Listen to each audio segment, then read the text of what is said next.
जो दी जा रही है कि सरकार की तरफ से पूरी कोशिश की जा रही है, लेकिन इस बीच मरीजों का आंकड़ा लगातार बढ़ता हुआ। हालांकि सरकार ये कह रही है कि पैनिक होने की ज़रूरत नहीं है, जो लोग हैं उनको ठीक करके घर भी भेजा जा रहा है। मौत का आंकड़ा इस तरफ इंदौर की बात कर लें तो यहाँ पर 63 हो चुका है। उज्जैन में भी 126 मरीज सामने आ चुके हैं। आगे बढ़ते हैं रायपुर से। ये खबर आपको बता दें कि कोरोना को लेकर अच्छी खबर ये है यहाँ से छत्तीसगढ़ से पूरे कि यहाँ पर 72 घंटे से नया कोई मरीज नहीं मिला है और अब तक 37 मामले सामने आ चुके हैं। 5 लोगों का इलाज चल रहा है, 32 मरीज ठीक हो चुके हैं, घर जा चुके हैं काफ़ी पहले। तो सूबे में लॉकडाउन का पालन भी करवाया जा रहा है।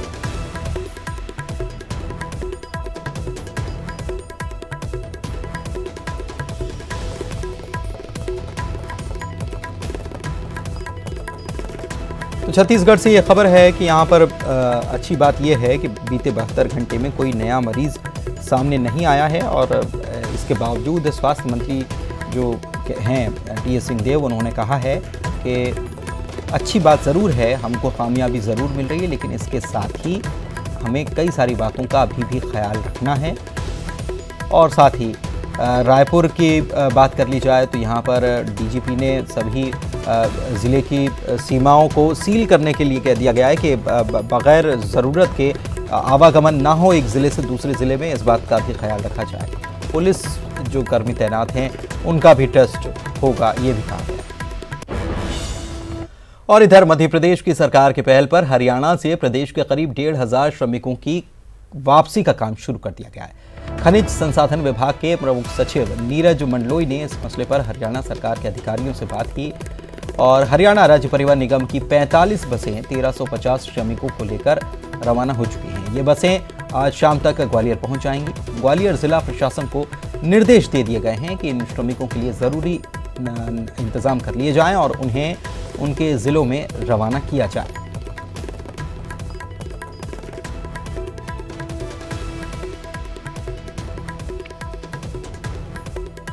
तो इंतज़ाम किए जाने के निर्देश दे दिए गए हैं क्योंकि हरियाणा से ये सभी 1,350 श्रमिकों को लेकर 45 बसें रवाना हो चुकी हैं और ग्वालियर ये शाम को पहुंच जाएंगी।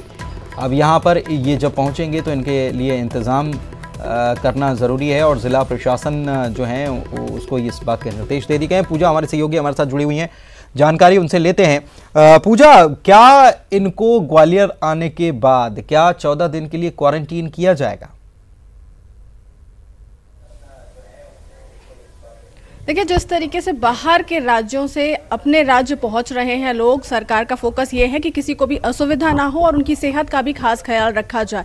इस बात की लगातार बात कही जा रही है कि जो भी बाहर से अपने क्षेत्र में आ रहा है उसकी लगातार टेस्टिंग की जाए, सैंपल्स कलेक्ट किए जाए। तो यकीनन इनको भी क्वारंटाइन ज़रूर किया जाएगा, इनकी भी जाँच ज़रूर की जाएगी और ज़रूरत पड़ी तो सैंपल्स कलेक्ट भी किए जाएंगे। जो संदिग्ध माने जाएंगे उन पर भी जिला प्रशासन की विशेष नज़र रहेगी। फिलहाल सरकार का फोकस ये है कि राज्य के जो भी जनता है उन्हें किसी बात की तकलीफ ना हो और इसी वजह से हरियाणा से मजदूरों को ग्वालियर बुलाया जा रहा है। ग्वालियर की जिला प्रशासन को पूरी मुस्तैदी के साथ उन पर नज़र रखने के साथ साथ उनकी सुविधाओं का भी खास प्रबंध करने की जिम्मेदारी सौंपी गई है। इसमें उनका रहना खाना पूरी तरीके से सुनिश्चित किया जाए, इस बात के भी दिशा निर्देश दे दिए गए हैं। और जिस तरीके से बड़ी संख्या है मजदूरों की, जब ये जिला प्रशासन के तहत इन पर नजर रखी जाएगी तो यकीनन सेहत से लेकर के तमाम सुविधाओं का भी खास ख्याल रखा जाएगा। सरकार एक बात और पूजा की केवल हरियाणा ही नहीं बल्कि बाकी राज्यों में भी मध्य प्रदेश से मजदूर जाते हैं काम करने के लिए। खास तौर पर